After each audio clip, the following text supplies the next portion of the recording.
한번 행복하시기 바랍니다. 축복합니다. 예, 축복합니다. 예, 축복합니다. 예.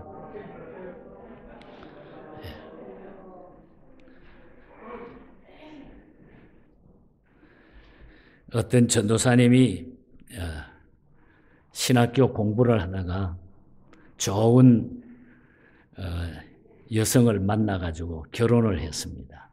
그래서 결혼해서 신혼방에 들어가서 짐을 정리하다가 보니까 그 사모님의 가방 속에 뭐 조그만 통이 하나 있었어요.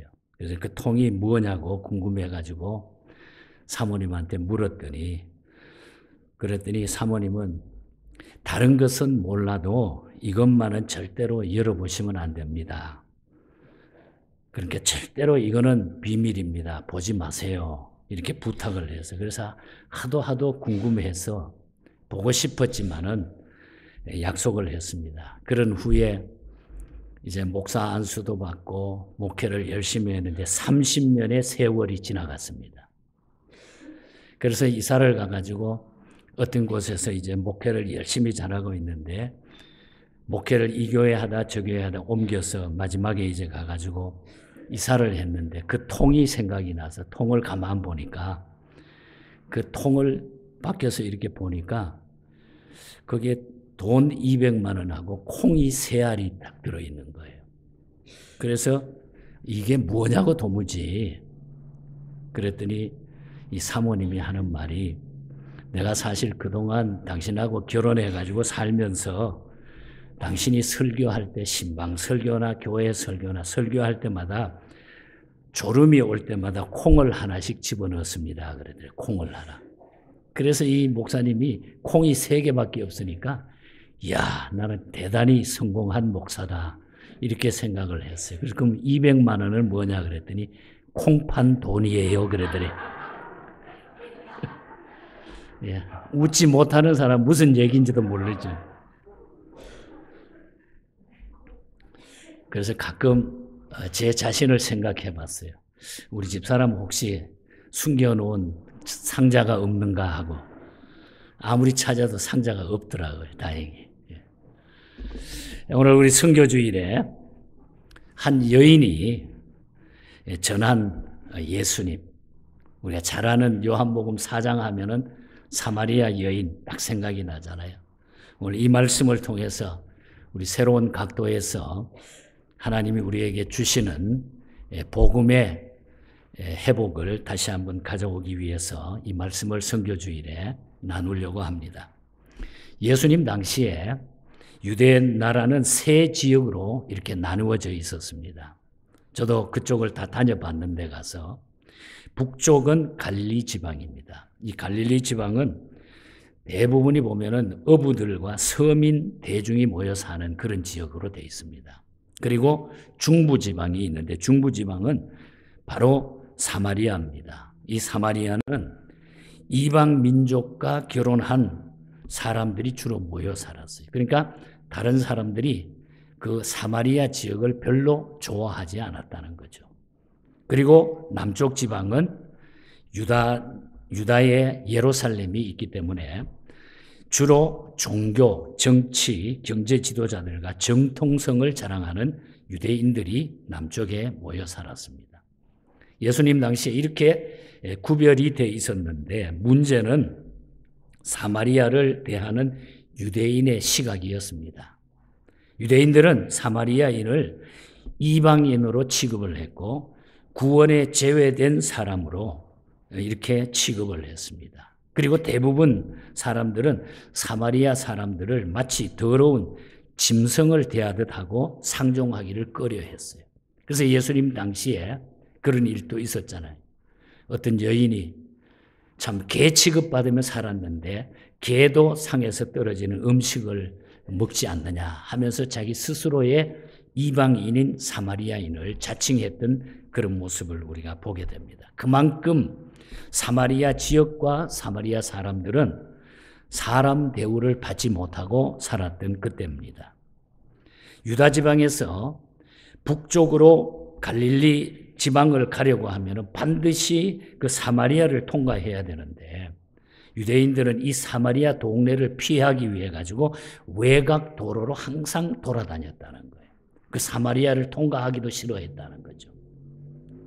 그들의 독선과 편견이 낳은 결과였던 것을 우리는 보게 되는 겁니다.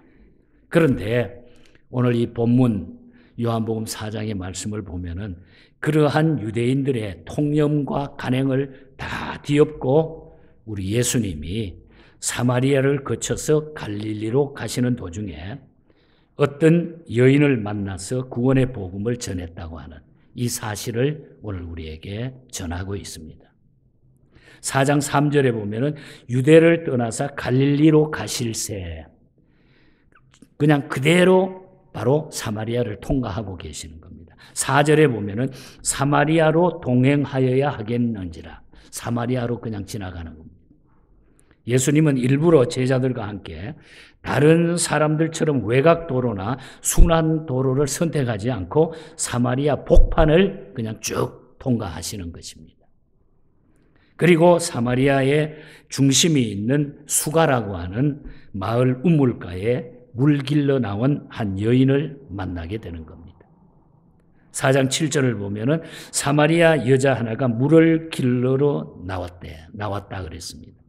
그녀의 이름은 그냥 사마리아 여인으로만 나타나고 있습니다.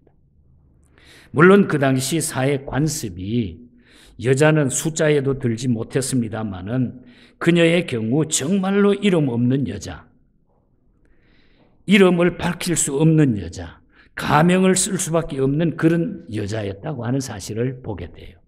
4장 16절을 보면은 그녀와 대화 중에 예수님께서 이런 이야기를 합니다. 가서 내 남편을 불러오라 그랬어요. 그럴 때 이 여인은 뭐라 그럽니까? 나는 남편이 없나이다 이렇게 말을 하죠. 그리고 17절 이하를 보면은 내 남편이 없다 하는 말이 옳다. 내가 남편 5이 있었으나 지금 있는 자는 내 남편이 아니니 내 말이 맞다. 예수님이 그렇게 이야기를 하는 거예요. 이미 그녀는 5 남자와 살다가 헤어졌고 6번째 만난 남자도 지금 정식으로 결혼한 남자가 아니라 동거하는 정도의 남자였다. 그런 얘기죠. 세상 사람들은 이런 여자를 팔자 세다고 말하고 사회의 도덕은 부정하다고 정죄를 하게 되는 거죠. 그러나 우리 주님은 그녀를 만나가지고 대화를 나누셨고 구원의 복음을 그에게 전합니다. 한마디로 그녀의 과거는 어둡고 불행했습니다. 또한 상처의 골이 깊은 그런 여자였습니다. 과거도 불행했고 현재도 불행한 그런 여인이었습니다. 시제상 우리가 시간을 3시제로 나누잖아요. 그것은 과거, 현재, 미래. 과거는 지나간 것이고 또 현재는 계속 과거가 되어가고 있고 미래는 현재가 되어가고 있는 것이 바로 이 시제죠. 누구에게나 과거가 있습니다, 여러분. 화려한 과거도 있고 결코 떠올리고 싶지 않는 불행한 과거도 있어요. 그래서 어떤 사람은 화려했던 과거의 이야기를 어떻게 하든지 아쉽기도 하고 그걸 남에게 알려주기 위해 자기의 그 과거 이야기를 많이 해요. 또 어떤 사람은 떠올리고 싶지 않는 그 불행한 과거는 절대로 다시는 생각하기도 싫다. 이렇게 살아가고 있는 분들도 많죠. 그런데 그녀의 과거가 예수님을 만남으로 변했고 현재도 변했다고 하는 것입니다. 그녀는 예수님을 만남으로 여자라고 하는 신분의 벽을 뛰어넘었고 허물로 얼룩진 과거를 다 청산하게 됐고 영원한 생명을 소유하게 됐다는 거죠. 21절을 보면은 내 말을 믿으라 그랬고 또 26절에 보면은 내가 그로다. 그녀는 우물가에서 물 길러 나왔다가 영생을 주시는 예수님을 만났다는 것입니다.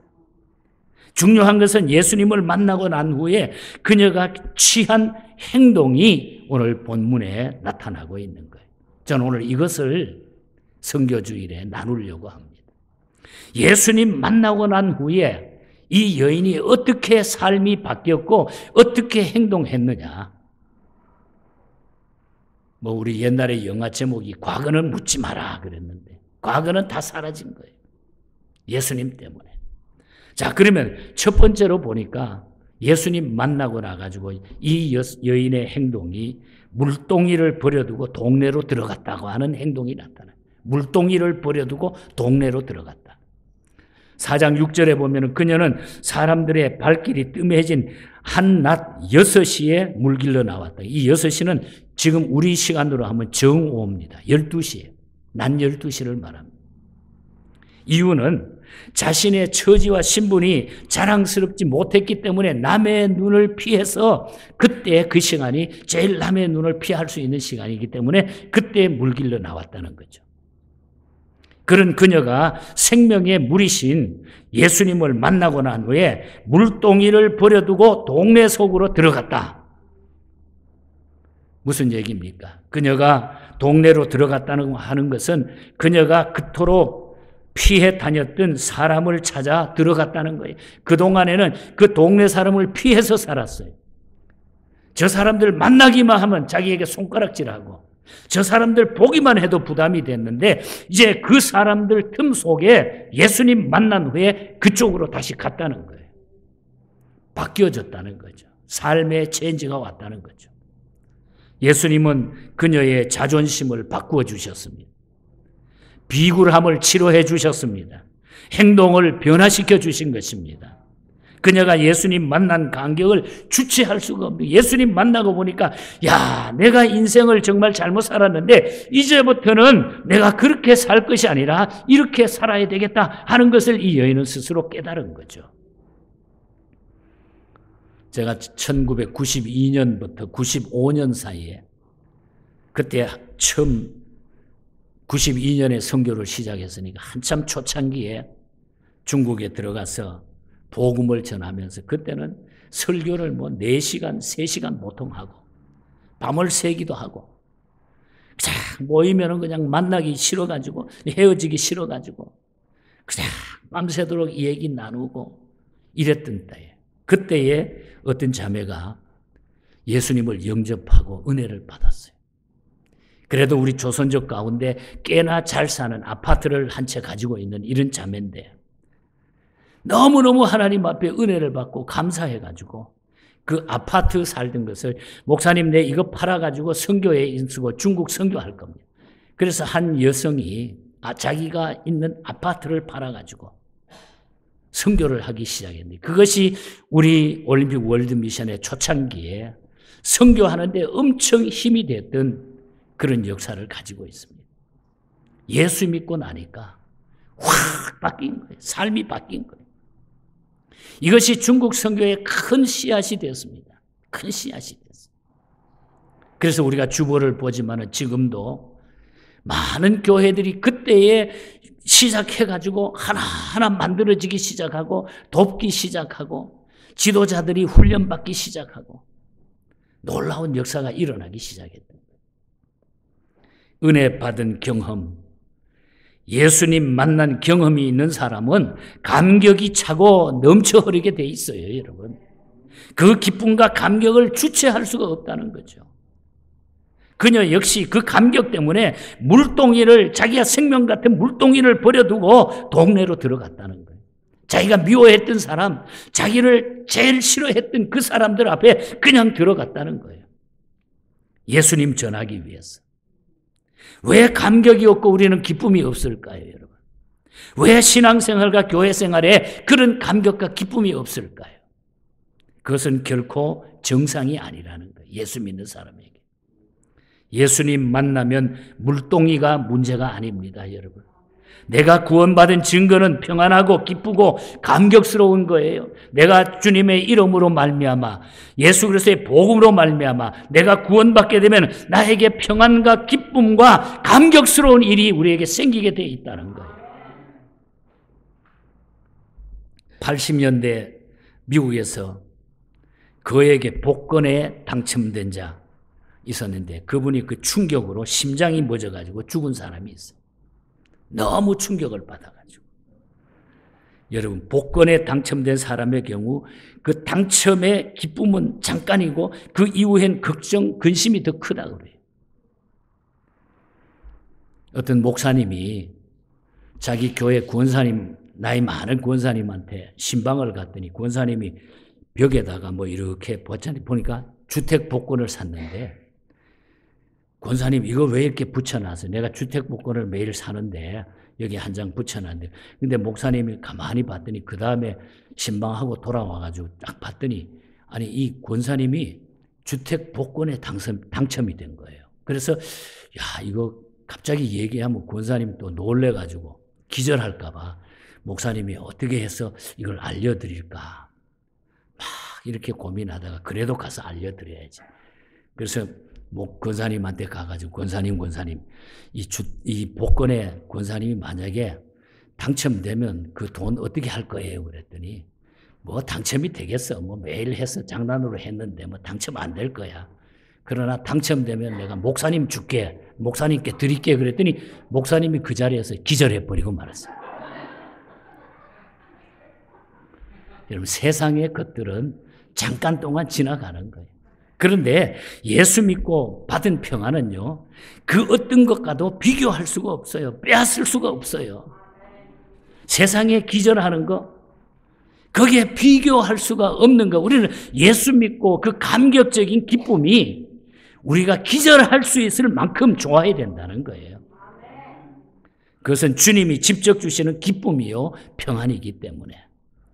그래서 이 여성은 예수님 영접하고 생명의 물을 마시고 나니까 견딜 수가 없는 거예요. 그래서 그냥 물동이 버려두고 들어가서 자기가 미워하든 누구하든 그거 다 없어지고 과거, 현재, 미래 생각도 아니하고, 자, 이제는 남은 생에 내가 이 주님 만났는데 이 영원한 생명 얻었는데 내가 그렇게 살아야지 하고 쑥 들어간 거예요. 예수 믿으면 물불이 안 가려지는 거예요. 그래서 이런 믿음으로 여러분 좀 신앙생활 좀 확신하게 할 수 있기를 축복합니다, 여러분. 그래야 우리에게 진정한 평안이 있고 기쁨이 있어요. 그리고 나서 이 여성이 그 다음에 두 번째로 행동했던 것은 그냥 왜 들어갔겠어요? 가서 예수님을 전했다고 하는 얘기. 29절 말씀에 보면은 나의 행한 모든 일을 내게 말한 사람을 와서 보라. 이는 그리스도가 아니냐 하냐. 숨어 살던 여자가 자기 정체를 완전히 드러낸 거죠.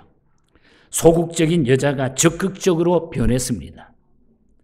세상 것을 추구하던 여자가 영적인 가치를 추구하기 시작한 거예요.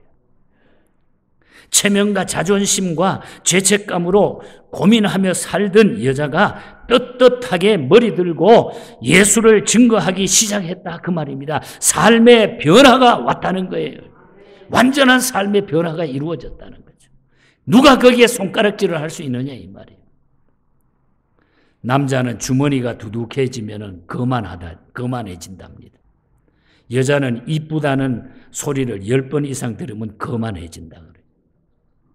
남자는 오른쪽 귀로 들은 말을 왼쪽 귀로 다 흘려보내지만은 우리 여자분들은 양쪽 귀로 들은 말을 입으로 다 쏟아낸답니다. 뭐 다 맞잖아요. 웃는 거 보니까 다 맞는 것 같아요. 예. 우리 손장로님 맞는 거죠? 예. 여러분, 예수 만난 사람은 떳떳해집니다. 오른쪽 귀가 되든 왼쪽 귀가 되든 당당해집니다. 예수 만난 사람은 기분이 좋아지고 삶에 신바람이 나요, 여러분. 할 말이 많아집니다. 예수가 자랑스러워 견딜 수가 없는 거예요. 그래서 두 귀로 들은 말을 입으로 예수님 전하시기를 축복합니다, 여러분. 이것이 예수 믿고 예수 만난 사람들의 삶이라는 거예요. 여러분, 예수님 만났습니까? 그렇다면 예수님을 부끄러워하지 마시고 예수님 사랑을 전하시기 바랍니다. 이 여인이 예수님 만나고 나니까 그거 전하기 위해서 쫓아간 거예요. 다 버려두고. 예수를 그리스도라고 증거했다는 거예요. 이것이 우리의 삶에 주님을 영접하고 나타나는 첫 열매가 복음 전하는 그것이 선교라는 거예요, 여러분. 내가 예수 바로 믿는 것이 선교라는 거예요. 저절로 내 입에서 주님이 증거되는 것이 선교라는 거예요. 이론적으로 만드는 게 아니에요. 우리가 믿은 예수님, 나에게 주신 하나님, 이 구원의 감격, 우리의 입술로 전할 수 있기를 축복합니다. 그러면 우리에게 평안과 기쁨이 넘치는 거예요. 그 다음에 세 번째는 많은 사람이 예수를 믿게 됐다고 하는 놀라운 은혜가 나타나죠. 본래 사마리아는 예수 믿기가 어려운 동네입니다.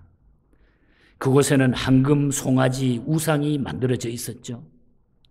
그리심 산에 따로 제사를 드리면서 자기네 신을 섬기는 그런 곳이 사마리아 지역이었어요. 예수 믿는 사람이 적었다는 얘기입니다. 마치 요즘에 북한과 중국 같은 곳이 예수 믿는 사람이 적었다는 거예요. 다 동남아의 불교 국가라든지 이슬람 국가라든지 이런 곳처럼 예수 믿는 사람이 적은 곳이에요. 그러한 동네에 여자 한 사람이 예수 믿고 동네에 들어가 가지고 예수 그리스도를 증거하자 예수 믿는 역사가 일어나기 시작했다는 거예요. 예수님의 복음이 증거되니까 놀라운 변화가 일어났어요. 30절에 보면 저희가 동네에 나와 예수께로 오더라. 많은 사람이 예수께 오더라. 39절에 그 동네 중에 많은 사마리아인이 예수를 믿은지라 그랬어요. 우리 주보에 보면은 서가골 교회, 또한 백기채 교회, 중국 교회입니다. 조경부, 왕성보라고 하는 이분은 중국 사람들이 두 분 다. 제가 그곳에 가서 교회를 돕기 시작했을 때 이 두 사람은 완전히 깡패, 주먹쟁이에요, 주먹쟁이. 그 누구도 동네에서 말리지 못했던 주먹쟁이들이었어요. 그 사람 말 안 들으면 무조건 두드려 팬 거예요. 그런데 이 사람들이, 두 사람이 복음 받아 예수 믿고 나가지고 교회를 섬기게 되니까 그 다음에가 전도하는데 예수 안 믿으면 죽을 것 같으니까 동네가 거의 70%, 80%가 교회 나오기 시작한 거예요. 제가 그때 선교할 때. 그래가지고 거기 북한에서 온 사람들도 그쪽에 데려가가지고 안전하니까 거기에서 훈련시키고 이런 일이 있었습니다. 제가 잊지 못해요. 조경부, 왕성부. 속히 가서 한번 만나보고 싶어요. 요즘 어떻게 됐는지죠. 사마리아 여인의 증거 때문에 동네 사람들이 예수께로 돌아오게 됐고 예수를 믿게 됐어요. 마치 주먹쟁이가 예수 믿게 되니까. 우리 교회도 젊은 시절에 주먹 쓰던 우리 장로님, 집사님이 있는데 예수 믿었으니까 다행이지. 예수 안 믿고 살았으면 지금 무슨 짓 했겠어요. 예수 믿었으니까 다행이지. 요한복음 12장 11절을 보면은 나사로 까닭에 많은 유대인이 예수를 믿음이라. 사마리아 여인 때문에, 나사로 때문에 예수 믿는 사람이 많이 일어났다고 하는 것입니다. 예수 믿는 사람이 일어나는 것은 전하는 사람이 있기 때문에 우리 예언교회 아무개를 통하여 복음이 전해질 때에 예언교회가 부흥하고 여러분의 삶이 행복해지게 될 줄 믿습니다. 찰리 원 때문에 예수 믿는 사람이 많아지더라. 우리 김정은 때문에 예수 믿는 사람이 많아지더라. 김정은 때문에 예수 믿는 사람이 점점 없어지더라. 이렇게 하면 안 되고. 그렇게 하면 안 되는 거예요. 누구 때문에 예수 믿는 사람이 많아져야지 예수 믿는 사람들이 줄어지면 안 돼. 누구 때문에 안 돼. 누구 때문에. 여러분, 나는 어떻습니까? 나 때문에 예수 믿는 사람이 많아지기를 축복합니다, 여러분. 나 때문에 사람들이 교회 오고 나 때문에 예수 믿는 사람이 늘어나야 돼요. 그래서 내가 좋으면 다른 사람도 좋아야 돼요. 그래서 다른 사람을 존중해야 돼요. 그래서 내가 좋으면 다른 사람도 좋아야 돼. 같이 좋아해. 주의 복음은요, 내가 좋으면 다른 사람도 좋게 돼 있어요. 안 그러면 그건 잘못된 거예요. 그래서 예수 믿는 사람이 많아졌다. 이제 말씀의 결론입니다. 결론은 예수님 때문이라는 거예요. 예수님 때문. 41절에 보면은 예수님의 말씀을 인하여 믿는 자가 더욱 많아졌다. 42절을 보면은 이제 우리가 믿는 것은 내 말을 인함이 아니니 이는 우리가 친히 듣고 그가 참으로 세상에 구주이 있은 줄 알미니라. 결론은 예수님 때문에 예수를 믿게 됐다는 거예요. 내가 잘나서 내가 변해서가 아니라 예수님 때문에 그런 일이 벌어진다는 거예요. 예수 믿지 않으면 변화가 올 수가 없는 거예요. 예수님을 영접하지 않고는, 예수님이 내 마음에 오시지 않고는 이런 결과가 나타날 수가 없다는 거예요. 예수님 때문에. 우리 한번 따라 합시다. 예수님 때문에. 예수님 때문에 예수를 믿게 된다는 거예요. 그래서 우리는 전하기만 하면 된다는 거예요. 우리는 여기서 중요한 진리를 마지막으로 찾습니다. 그것은 내가 형제나 친구를 설득하고 감화를 주었기 때문에 그가 예수 믿는 것이 아니라는 거예요. 나는 비록 부족하지만은 나는 바른 모습을 그냥 보여주고, 예수 믿는 사람 모습을 보여주고 기도하고 예수를 그에게 전하면 된다는 거예요. 그 이후에는 결과는 우리 주님이 친히 믿으시고 우리 주님이 보시고 친히 그 문제를 해결해 주시는 분이다, 그 말. 그래서 우리는 내가 예수 믿기만 하고 내가 전하기만 하면 끝이에요. 그 다음에는 주님이 하시는 일이에요. 그것도 못합니까, 여러분? 해야죠. 우리는 전해야 돼요. 내가 예수 믿고 내가 입술만 열기만 하면 된다는 거예요. 결과를 걱정하지 말라는 거예요, 이 말은. 결과를 걱정하지 말고 결과를 미리 생각하고 겁내지 마시라는 거예요, 여러분. 내가 할 일은 믿고 정하고 기도하고 전하는 일이라. 그래서 오늘 우리 선교주일에 내가 예수 믿는다고 하면은 다른 거 계산해서 걱정하지 말고 뭐 해봐야 그런 걱정도 하지 말아요. 말해도 안 나올 텐데 그런 걱정하지 말고 내가 할 일은 그저 믿고 정하고 기도하고 전하기만 하라, 이 말입니다. 지난 주간에 우리 한국일보를 봤더니 팔로스 버디스의 그 묘지에서 64살 먹은 아들이 92세 먹은 아버지를 총을 쏴 죽이고 본인도 자살한, 우리 뉴스에서 다 들었죠. 또 지난해 2월에는 한인타운에 50대 한인 남성이 80대 노모를 또 죽인 사건이 있었습니다. 또 2023년 3월에 보니까 50대 한인 가장이 부인과 자녀들을 살해한 지 본인도 자살했어요. 또 2019년 10월에 보니까 50대 한인 가장이 가족을 살해한 후 자살 시도하다가 실패한, 이런 얘기가 있어요.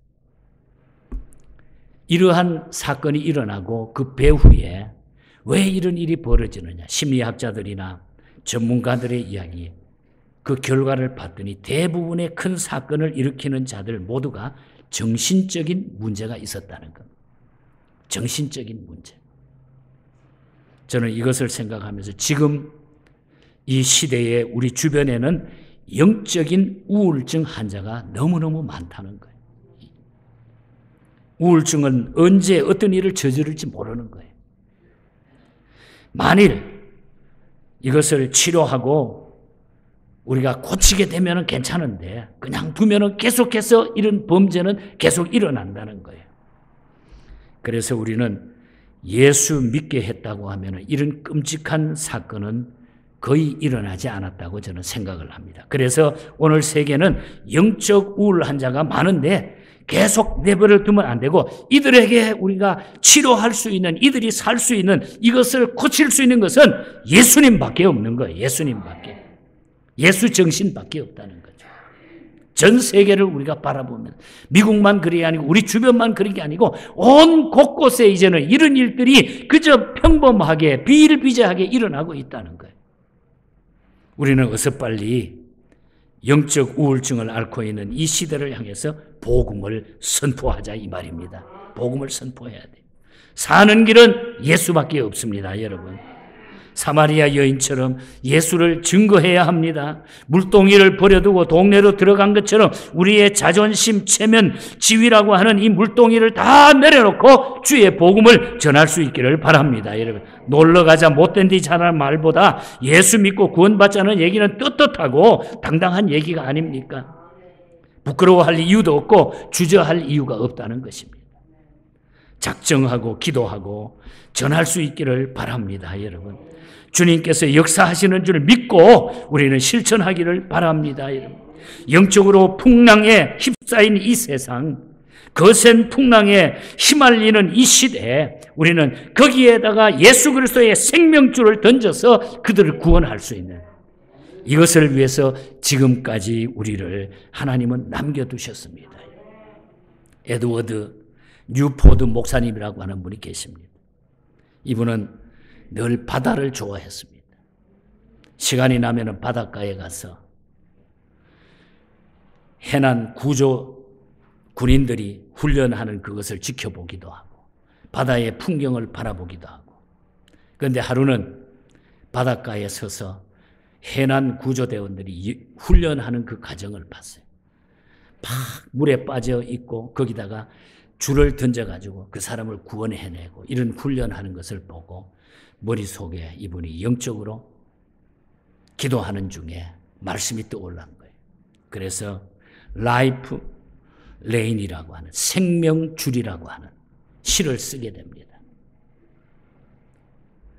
그래서 그것을 노래로 만들어가지고, 찬송으로 만들어가지고 오늘 우리에게 전해줬는데, 그 찬송이 엄청나게 큰 영향력을 이 시대에 주었고, 우리 역시 그 찬송을 지금까지 너무 귀하게 고백하고 있습니다. 물 건너 생명줄 던지어라. 누가 저 형제를 구원하랴. 우리의 가까운 형제이니 이 생명줄 누구가 던지려나. 생명줄, 그걸 누가 던지느냐. 이 시대를 향하여 던져야, 우리가 그 생명줄을 던져야 돼. 너어서 생명줄 던지어라. 저 형제 지쳐서 허덕인다. 시험과 근심에 거센 풍파, 저 형제를 휩쓸어 몰아간다. 생명줄 던져, 생명줄 던져, 물속에 빠져간다. 생명줄 던져, 생명줄 던져, 지금 곧 건지여라.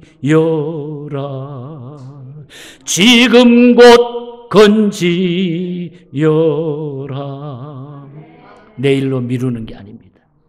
우리가 주의 복음을 받았다고 하면 이 뜨거운 열정이, 이 주의 복음의 뜨거운 열정이 우리에게 있다고 하면 지금 곧 그 복음을 던질 수 있는, 생명줄을 던질 수 있는, 이 시대를 향해서 던질 수 있는 우리 예언교회와 우리 모든 성도가 되시기를 주님 이름으로 간절히 축복합니다. 하나님